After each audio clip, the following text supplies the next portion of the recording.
அனைவருக்கும் வணக்கம். இந்த பதிவில் நம்ம எதை பற்றி பார்க்க போகிறோன்னு தெரிஞ்சுக்கிறதுக்கு முன்னாடி மறக்காமல் நம்ம சேனலை சப்ஸ்கிரைப் பண்ணிக்கோங்க. பக்கத்தில் இருக்கிற பெல் பட்டனையும் கிளிக் பண்ணிவிட்டு ஆளுங்கிற ஆப்ஷன் கொடுத்துட்டிங்கன்னா நான் போடுற வீடியோக்கள் எல்லாமே மிஸ் ஆகாமல் நோட்டிஃபிகேஷனில் வந்துடும். இந்த பதிவு மிகவும் முக்கியமான பதிவுங்க. இன்றைக்கி நமக்கு அற்புதமான ஒரு நாளாக அமைஞ்சிருக்குது. இந்த நாளில் நம்ம என்ன கேட்டாலும் கண்டிப்பாக கிடைக்கும். ஏன்னா இன்றைக்கி பார்த்திங்கன்னா தைப்பூசமானது இருக்குது. தைப்பூசத்தன்னைக்கு தான் முருகப்பெருமானுக்கு கையில் இருக்கக்கூடிய அந்த வேல் கிடச்சிச்சு அப்படிங்கிறதுனால அவர் ரொம்ப ரொம்ப மனமகிழ்ச்சியோடு இருப்பார். அதனால் அவர் மகிழ்ச்சியாக இருக்கக்கூடிய இந்த நாளில் நம்ம என்ன கேட்டாலும் கிடச்சிரும். இது ஒரு காரணம். அடுத்ததாக பார்த்திங்கன்னா இன்றைக்கி பௌர்ணமி திதியானது இருக்குது. பொதுவாகவே பௌர்ணமி மற்றும் அமாவாசை திதியில் நம்ம ஒரு பரிகாரம் செய்கிறோம், வழிபாடு செய்கிறோம் அப்படிங்கும்போது கண்டிப்பாக இருந்தது பலன் கொடுத்துரும். ஏன்னா அந்த நாளில் பிரபஞ்ச சக்தி அதிகமாக வேலை செய்யும். அதனால தான் நமக்கு இன்றைக்கி செய்யக்கூடிய எல்லா விதமான பரிகாரத்துக்கும் வழிபாட்டுக்கும் பலன் அப்படிங்கிறது நிச்சயங்கிறது இந்த இடத்துல நான் உறுதியாக சொல்கிறேன். ஏற்கனவே என்னென்ன செய்யணும் என்பது குறித்து தனியாக ஒரு பிளேலிஸ்ட்டே க்ரியேட் பண்ணி வச்சுருக்கிறேன். இன்னுமே பார்த்திங்கன்னா நமக்கு டைம் இருக்குது. உங்களால் முடிஞ்சால் 1-2 நீங்கள் செய்யுங்க. அப்படி எதுவுமே உங்களால் செய்ய முடியல, வழிபாடு செய்ய முடியல, பரிகாரம் செய்ய முடியல அப்படிங்கும்போது ஒரு டம்ளர் தண்ணீர் வச்சு ஒரு நம்பரை சொல்லுங்கள். இது உங்களுக்கு உடனடியாக பண தேவையை பூர்த்தி செய்யணும் ஒரு பதிவு போட்டிருக்கிறேன். அந்த பதிவுனுடைய லிங்க்கு கூட நான் எண்ட் ஸ்க்ரீனுக்கு கொடுக்குறேன். பார்த்துட்டு அதையாவது நீங்கள் செய்யுங்க. கண்டிப்பாக உங்களுடைய பண தேவை பூர்த்தியாகும். இந்த பதிவு எதற்கானது அப்படின்னு பார்த்திங்கன்னா இது காரிய சித்தி நேரம் குறித்தது, அதாவது சோடசகளி நேரம் குறித்தது. பொதுவாக ஒவ்வொருத்தங்களுக்கும் ஒவ்வொரு விதமான விருப்பங்கள் இருக்கும்.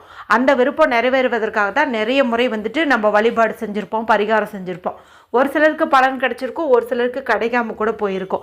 அந்த மாதிரி நிறைவேறாத ஏதாவது ஒரு முக்கியமான விருப்பம் ஒன்றே ஒன்று, அதாவது இந்த ஒன்று மட்டும் நடந்துருச்சுன்னா போதும், மற்றதெல்லாம் நான் பார்த்துக்குவேன் அப்படிங்கிற மாதிரி ஏதாவது ஒன்று இருக்கும் இல்லையா? மேலும் 10 நாளைக்குள்ளே நடக்கணும், 20 நாளைக்குள்ளே நடக்கணுங்கிற மாதிரி ஏதாவது ஒரு எமர்ஜென்சியான தேவை இருக்கலாம். அதாவது ஒரு உதாரணத்துக்கு சொல்லணும்னா, வேலை இல்லாமல் கஷ்டப்படுறீங்க, இந்த மாதம் வாடகை கொடுக்க கூட உங்களுக்கு சம்பளம் வந்தால் தான் கொடுக்க முடியும். அப்படிங்கும்போது உங்களுக்கு சீக்கிரம் வேலை கிடைக்கணும். அப்போ அதுதான் இங்கே முக்கியம். அதே போல் நிறைய இடத்துல வரன் பார்த்துட்டே இருக்கிறீங்க, எந்த ஒரு இதுவுமே செட் ஆகலை. இப்போ லாஸ்ட்டாக ஒரு 2-3 வாய்ப்பு வந்திருக்குது, அதாவது நமக்கு அமையணும் அப்படிங்கிறது இதுதான் உங்களுக்கு எமர்ஜென்சி.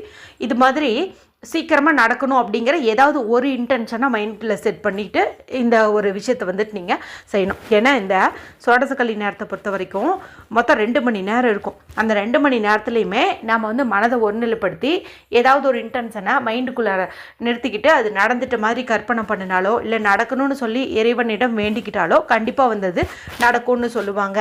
அதுலேயும் அந்த 5 நொடிகள்ங்கிறது ரொம்ப ரொம்ப சக்தி வாய்ந்ததுன்னு சொல்லுவாங்க. அது எந்த 5 நொடின்னு நமக்கு தெரியாது. இருந்தாலும் நம்ம அந்த 2 மணி நேரத்தையும் பயன்படுத்திக்கிறது அப்படிங்கிறது அவசியம். அப்படிப்பட்ட சக்தி வாய்ந்த அந்த காரிய சித்தி நேரமானது நாளைய நாளில் நமக்கு அதிகாலை பொழுதுலேயே வருது. அதாவது பிரம்ம முகூர்த்த நேரத்திலே வருது. பிரம்ம முகூர்த்த நேரமே சக்தி வாய்ந்தது தான், கேட்டது கொடுத்துரும். இதில் வேறு இந்த காரிய சித்தி நேரமும் அதே டைமில் வர்றதுனால கூடுதல் சிறப்பு அப்படின்னு சொல்லலாம். பொதுவாக இந்த டைமில் ஒரு சிலர் எழுந்து அன்றாட வேலைகளை பார்ப்பாங்க, பூஜையெல்லாம் செய்வாங்க. ஒரு சிலர் பார்த்திங்கன்னா தூங்கிட்டு இருப்பாங்க. அந்த மாதிரி தூங்கிட்டு இருந்தாலும் பயன் பெறும் வகையில் தான் இந்த பரிகாரமானது இருக்க போகுது. சரி, முதல்ல அந்த சோடசக்கலை நேரம் நாளைக்கு எப்போ தொடங்குது எப்போ முடியுதுன்னு தெரிஞ்சுக்கலாம். நாளை அதிகாலை 3:43 5:43 வரைக்கும், 3:43 5:43 வரைக்கும், மொத்தம் பார்த்திங்கன்னா 2 மணி நேரம் நீங்கள் அந்த டைமில் முழிச்சிட்ருப்பீங்க. அப்படிங்கும்போது இப்போ நான் சொல்லக்கூடிய பரிகாரத்தை நீங்கள் நாளைக்கு காலையில் நான் சொன்ன டைம்லேயே கூட செய்யலாம். இல்லைங்க நாங்கள் தூங்கிட்டு தான் இருப்போம் அப்படிங்கும்போது இப்போ நான் சொல்கிறேன் இந்த மெத்தடை நீங்கள் ஃபாலோ பண்ணிக்கலாம். இதை செய்யறதுக்கு எந்த ஒரு ரூல்ஸ் அண்ட் ரெஸ்ட்ரிக்ஷன்ஸுமே கிடையாது. அதனால் பீரியட்ஸ் டைம்லேயும் செய்யலாம், பிறப்பிட்டு இருந்தாலும் செய்யலாம், அசைவம் நைட் சாப்பிட்ருந்தீங்கனாலும் கூட தாராளமாக இதை செய்யலாம். இதுக்கு நமக்கு தேவையானது அப்படின்னு பார்த்திங்கன்னா கொஞ்சம் கல்லுப்பு. இந்த கல்லுப்புங்கிறது மகாலட்சுமி தாயின் அம்சம் பொருந்தியது, மேலும் சந்திரனுடைய அம்சம் பொருந்தியது. சந்திரனுக்குரிய பொருள் தான் இந்த கல்லுப்பு. மேலும் நம்ம நினச்ச காரியத்தை எல்லாத்தையுமே இது தடையில்லாமல் நடத்தி கொடுக்கும், எதிர்மறை சக்திகளையும் நீக்கும். இதை நீங்கள் சமையலறையில் இருக்கிறத எடுத்துக்கிட்டாலும் சரி, புதுசாக ஒரு பேக்கெட் வச்சுருந்தீங்கன்னா அதுலேருந்து எடுத்துக்கிட்டிங்கனாலும் சரி. இப்போ என்ன பண்ணீங்க அப்படின்னா, அது உங்களுடைய வலது கையில் 1 ஸ்பூன் அளவுக்கு போட்டுக்கோங்க. ரைட் ஹேண்டில் வச்சுக்கோங்க, நல்லா அழுத்தம் கொடுத்து பிடிச்சிக்கோங்க. இப்போ பார்த்தீங்கன்னா இது உங்கள் கையை வந்து லைட்டாக குத்தி இருக்கும். அதன் பிறகு அதை ஓப்பன் பண்ணிவிட்டு என்ன விருப்பம் உடனே உங்களுக்கு நிறைவேறணுமோ அதை ஒன்று மட்டும் நீங்கள் சொல்லுங்கள். எனக்கு வந்து நல்ல சம்பளத்தில் நல்ல வேலை வேணும் அப்படிங்கிற மாதிரி சொல்லுங்கள். எனக்கு ஒரு 5 லட்சம் பணம் வேணும் அப்படிங்கிற மாதிரி சொல்லுங்கள். எது எமர்ஜென்சியோ அது ஒன்று மட்டும் நீங்கள் இந்த கல்லுப்புக்கிட்ட வந்துட்டு சொல்லுங்கள். இத்தனை முறை அத்தனை முறைன்ட்டு இல்லை, உங்களுக்கு தோன்ற வரைக்கும் வந்துட்டு நீங்கள் சொல்லுங்கள். சொல்லி முடித்த பிறகு இந்த கல்லுப்பை ஒரு பேப்பரில் வந்து போட்டுக்கோங்க.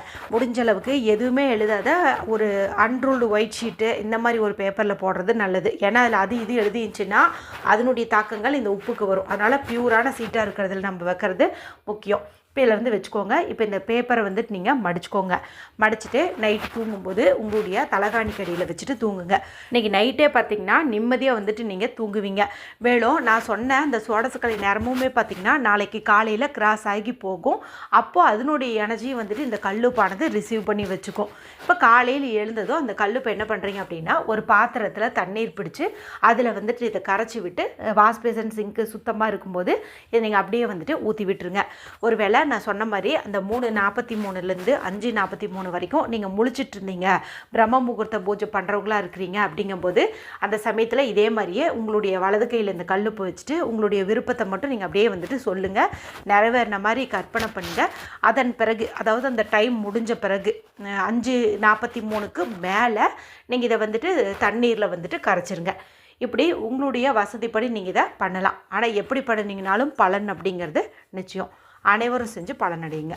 வீடியோ பிடிச்சிருந்தா மற்றவங்களோடையும் ஷேர் பண்ணுங்கள், லைக் பண்ணுங்கள். மற்றும் ஒரு பயனுள்ள பதிவில் உங்களை சந்திக்கிறேன். நன்றி, வணக்கம்.